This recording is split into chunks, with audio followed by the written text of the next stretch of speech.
Hello. छोटो कुरा जोड्नलाई आएको हो खासमा है। खासमा पछिल्लो समय चाहिँ साउथ कोरियामा स्पेसल्ली होइन, साउथ कोरियामा चाहिँ एकदम धेरै सुसाइडको केसहरू चाहिँ एकदम धेरै दिनदिनै बढिरहेको जस्तोहरू देखिरहेछौँ होइन। स्पेसल्ली अझ इनाइनमा काम गर्नेहरू होइन, धेरै इनाइन भिजावाला दाजुभाइहरू होइन, दिदीबहिनीहरू धेरै त्यस्तो चाहिँ भइरहेको देखिरहेको छु। त्यसै गरी स्टुडेन्टहरू पनि अब अहिले त एनओसी रोकेको अरे, तर जे भए पनि स्टुडेन्टहरू पनि एकदम धेरै हुनुहुन्छ यहाँ होइन।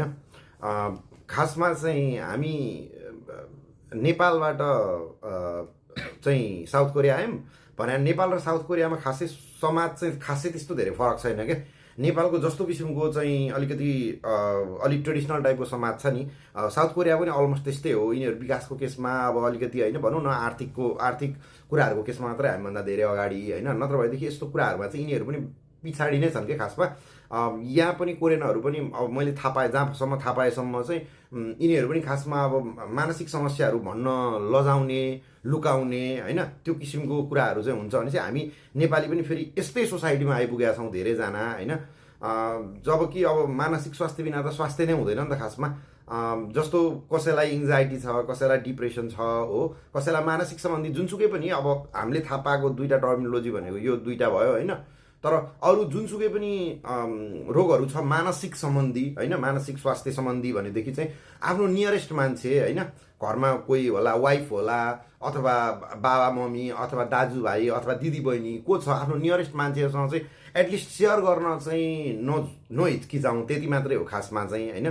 किन भन्दाखेरि त्यो सेयर नगर्ने, ओहो समाजले मलाई पागल भन्छ, मेरो मानसिक स्वास्थ्य समस्या छ भनेपछि त समाजले मलाई पागल भन्छ भनेर त्यस्तो किसिमको कुराहरू सोचेर चाहिँ सेयर नगर्नु भन्दा चाहिँ एटलिस्ट आफ्नो नजिकको मान्छेसँग सेयर गरेर होइन, तुरुन्तै चाहिँ डक्टर भाटामा होइन, मनोचिकित्सक भाटामा चाहिँ तुरुन्तै सम्पर्क गर्यो भनेदेखि चाहिँ ठिक होला है। नभएदेखि नर्मली बाहिर देख्दाखेरि ठिकै देखिरहेको मान्छे चाहिँ अस्तिसम्म ठिकै थियो अनि हिजो चाहिँ सुसाइड गर्यो अरे भन्ने सुनिन्छ होइन। त्यो भएर चाहिँ अकस्मात यत्तिकै हुने कुरा होइन नि त खास त्यो होइन। भित्र मनमा केही कुरा चलिरह होला, माइन्डमा केही कुरा चलिरह होला, त्यो कुरा चाहिँ आफूले सेयर नगर्नाले गर्दाखेरि चाहिँ यस्तो घटनाहरू घटिरहेछ। मान्छेहरू यङ उमेरमै चाहिँ आफ्नो के अरे आत्मदाह गर्न बाध्य छन् होइन। तर एउटा कुरा भनिराख्नु, suicide is not a solution, त्यो त सल्युसन त होइन।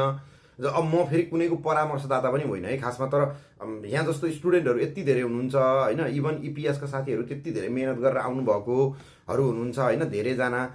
अब स्टुडेन्ट त झन् अझै भर्खर 18 वर्ष पुरा भएको, भर्खर पासपोर्ट बन्ने भाइ बहिनीहरू यति धेरैजना देखेको छु कि खासमा होइन।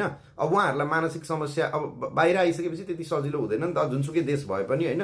बाहिर आएपछि त्यति सजिलो हुँदैन होइन, फ्यामिलीको याद आउने हुन्छ, धेरै कुराहरू हुन्छ होइन। त्यो भइसकेपछि एटलिस्ट यदि तपाईँलाई कुनै पनि केसको चाहिँ यदि तपाईँलाई चाहिँ मेन्टल इस्यु छ जस्तो लाग्यो होइन, तपाईँलाई चाहिँ होइन राति निद्रा नलाग्ने, बेसिक कुराहरू होइन, राति निद्रा नलाग्ने सबभन्दा मेन प्रब्लम भनेको होइन, राति निद्रा नलाग्ने, त्यसपछि डर लाग्ने, मन आत्तिने यत्तिकै होइन, यस्तो किसिमको कुराहरू छ भनेदेखि चाहिँ तपाईँले चाहिँ आफ्नो नजिकको साथी, फर्स्टमा रुममेट होला अथवा कोही साथी होला, घरको मान्छे होला, घरको मान्छे चिन्ता गर्छन् भनेर नभनेर हुँदैन होइन। पहिला सुरु चाहिँ आफ्नो नियरेस्ट मान्छेसँग चाहिँ सेयरै गर्नुहोस् पहिलो नम्बरमा है। अनि दोस्रो नम्बरमा चाहिँ तपाईँहरूले यदि चाहनुभयो भनेदेखि चाहिँ होइन, म कुनै मनोपरामर्शदाता चाहिँ होइन हुन चाहिँ होइन, तर एटलिस्ट बेसिक सल्लाह चाहिँ म पनि दिन सक्छु होला है। मलाई पनि सम्पर्क गर्न सक्नुहुन्छ होइन, फेसबुकमा नवीन भट्टराई नाम छ, नभए मेरो फोन नम्बर 0102399176 मा।